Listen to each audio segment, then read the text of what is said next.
দেখছেন কতটা আওয়াজ, খালি একবার দেখেন। সামান্য কয়েকটা উপকরণ দিয়ে আপনারাও কিন্তু বানাতে পারেন বাড়িতে এরকম সাবুর মুচমুচা কোপ্তা, যেটা বানানো সহজ, খাইতেও কিন্তু দুর্দান্ত স্বাদ। নমস্কার বন্ধুরা, কেমন আছেন সবাই? আমি রিঙ্কু শখের রান্নাঘরে আপনাকে সবার নিমন্ত্রণ। রিঙ্কু শখের রান্নাঘরে এই প্রথমবার নিয়ে আসি সাবু। আর এই বড় দানার সাবু নিছি, আপনারা কিন্তু মাঝারি বা ছোটো দানারও সাবু নিতে পারেন, তাহলেও কিন্তু হইব। আজকে সাবু দিয়ে বানাবো সাবুর কোপ্তা। আর এই সাবুর কোপ্তা বানানো যেমন সহজ তেমনি কিন্তু খাইতেও খুবই সুস্বাদু।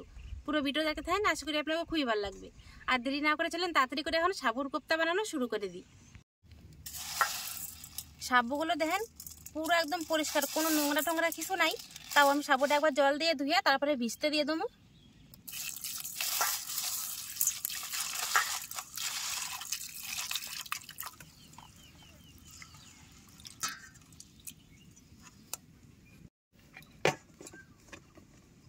দেড়শো গ্রাম সাবুর কোপ্তা বানানোর নিকে আমি 2টা আলু নিয়েছি, 2টা আলুতে হয়ে যাব।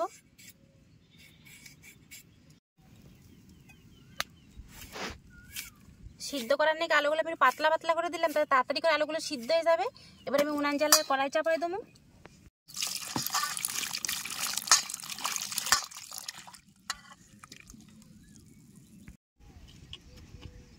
উনান জ্বালায় কড়াই চাপাই দিছি। এবার আলুগুলো সিদ্ধতে নিকে কড়াইতে দিয়ে দেবো। আর দেবো জল।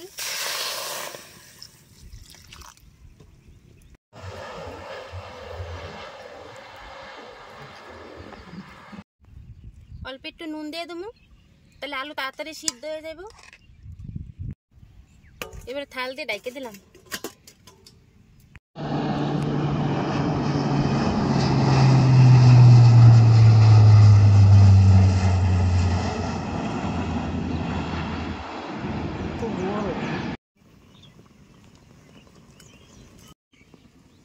বেশ খানিকক্ষণ হয়ে গেছে, আলু সিদ্ধতে বসাইছি আর মাথার উপর দিয়ে বড় বড় প্লেন যাওয়া শুরু করে দিছে।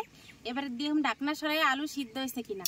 প্লেন কিন্তু আমার বিশাল ভয় লাগে, এত বড় বড় প্লেন এত নিচ থেকে দেখে আমার তো রীতিমতো ভয় লাগা শুরু হয়ে গেছে। আলু ভালো মতনই সিদ্ধ হয়ে গেছে। এবারে আলুগুলো জল ঝরায় উঠাই এলাম।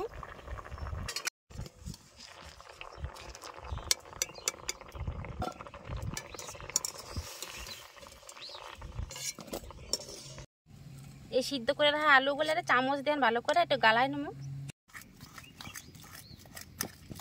আলুগুলো গরম থাকতে থাকতে বেশ ভালো মতনই গালায় নিছি। এবার আগে থেকে ভিজে রাখা সাবুগুলোও দিয়ে দেবো।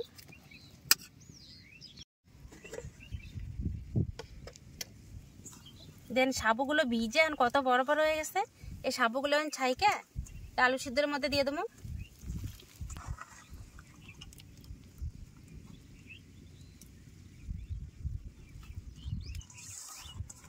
সাবু দেওয়া হয়ে গেছে। এবার তুমি কুচায় রাখা কাঁচা লঙ্কা আর পেঁয়াজ, সামান্য একটা করে আদা নিছি, আদাটা এখানে ঘষুনি দিয়ে ঘষে দেবো। বা আপনারা মিহি করে আদাটা কুচায়ও দিতে পারেন।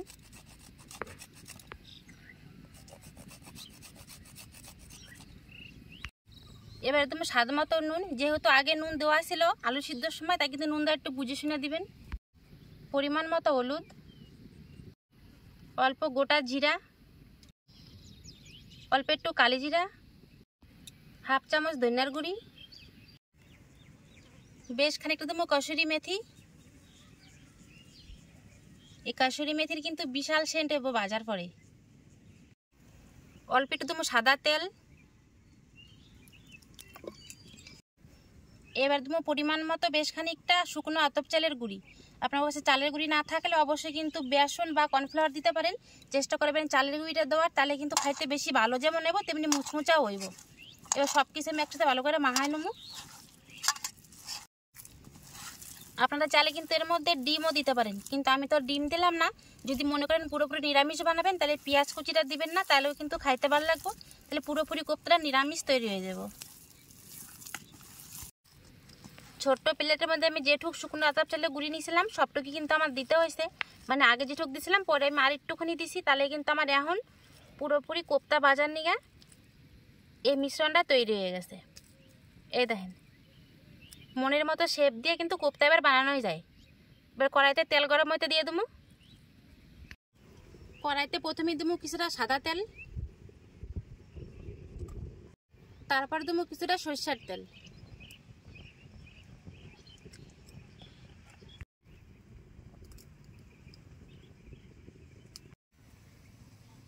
কড়াইয়ের তেল গরম হতে থাকুক, ততক্ষণ হাতে সাদা তেল মাখাই নিয়েছি। এবার কোপ্তার শেপগুলো দিয়ে দেবো। হাতে একটু তেল মারি না, তাহলে কোপ্তাটা বানাইতে বেশ সুবিধা হয়, হাতে লেগে যায় না। এবার আমি একটু চ্যাপটা করে নেবো, গোল গোল করে আর কি কোপ্তাটা বানাবো। আপনারা আপনাকে পছন্দ মতো কিন্তু কোপ্তার শেপ দিয়ে নেবেন। কড়াইয়ের তেলও উষ্ণ গরম হয়ে গেছে, উষ্ণ গরম তেলের মধ্যে কোপ্তাগুলো দিয়ে দেবো।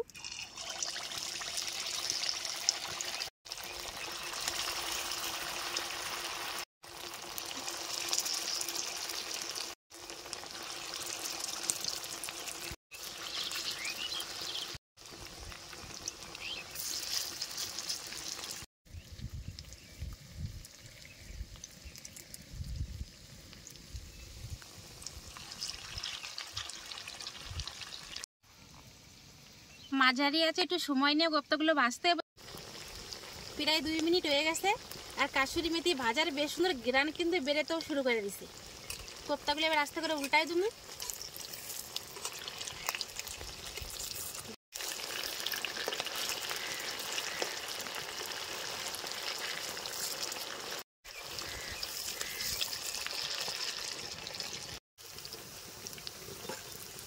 কোপ্তাগুলো দেখেন ফুইলা কত বড় বড় হয়েছে। একটা ডিম দিয়ে দিতাম, ডিম দিলে কিন্তু আরো বড় বড় হইতো ফুইলা।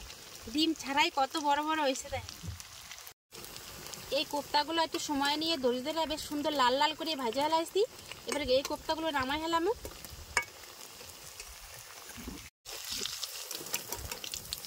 আমি খালি দেখা ধরছি কত বড় বড় হয়েছে।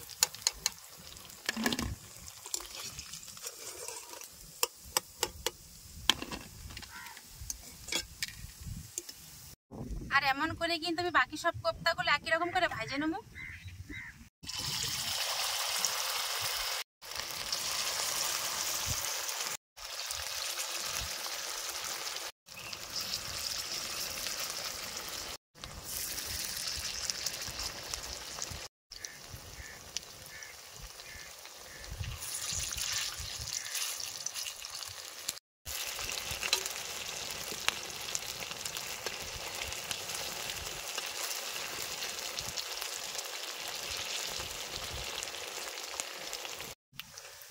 সাবুর এই কোপ্তাগুলো বেশ ভালো মতনই দেন ভাজা হয়ে গেছে, কত সুন্দর রং হয়েছে।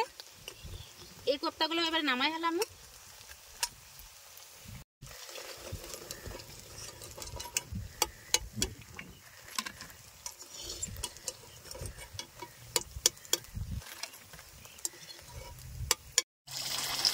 আর অল্প একটুখানি মিশ্রণ আছে, মিশ্রণে যেটুকু হয় একটা হলেই হয়ে যাবে, আর নাই।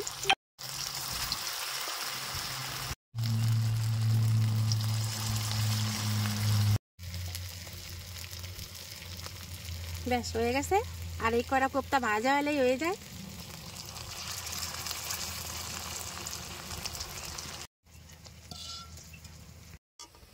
সমস্ত কোপ্তাই আমার ভাজা হয়ে গেছে, এবার এগুলো নামাই হেলাম।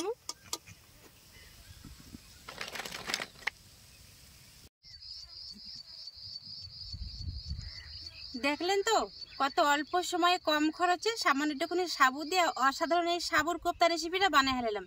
আর এটা বানানো যেমন সহজ, দেখতে তো অবশ্যই লোভনীয়। আর ভিতরটা কেমন সেটা আপনাকে অবশ্যই ভেঙে দেখাবো। তার আগে দেখাবো উপরটা কতখানি মুচমুচা হয়েছে।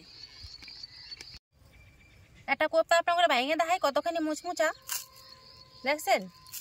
উপরটা পুরো মুচমুচা আর ভিতরটা কত সুন্দর নরম। যেহেতু এটা সাবু, অবশ্যই কিন্তু আগুনে তাপে গলে গেছে আর আলু সিদ্ধ দেওয়া, তাই ভিতরে কিন্তু অবশ্যই নরম থাকবো আর উপরটা এরকম কিন্তু মুচমুচা হইব। দেখছেন কতটা আওয়াজ, খালি একবার দেখেন।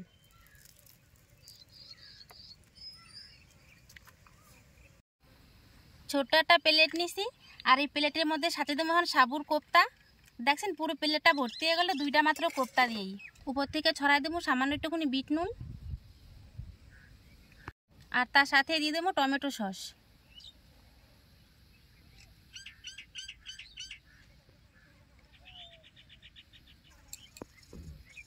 দেখেন কত সুন্দর দেখান ধরছে।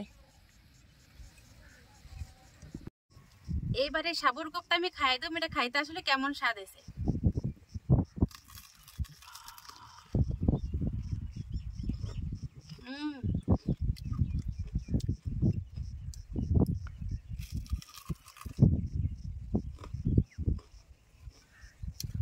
একবার পুরো কুড়মুড়ে মুড়মুড়ে টক টক নুন নুন ঝাল ঝাল দারুণ লাগতেছে খাইতে।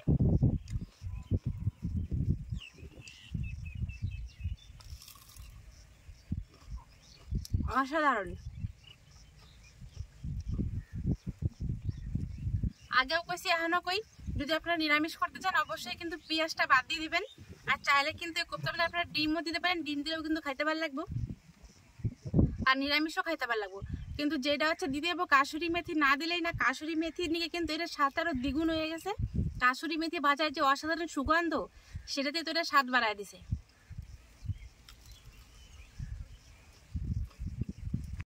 আমার কাছে তো সাবুর কোপ্তাটা খাইতে অসাধারণ লাগছে। আপনারা অবশ্যই কিন্তু বানায় খাইয়ে কমেন্টে জানাবেন যে আপনার কাছে এটা কেমন লাগলো।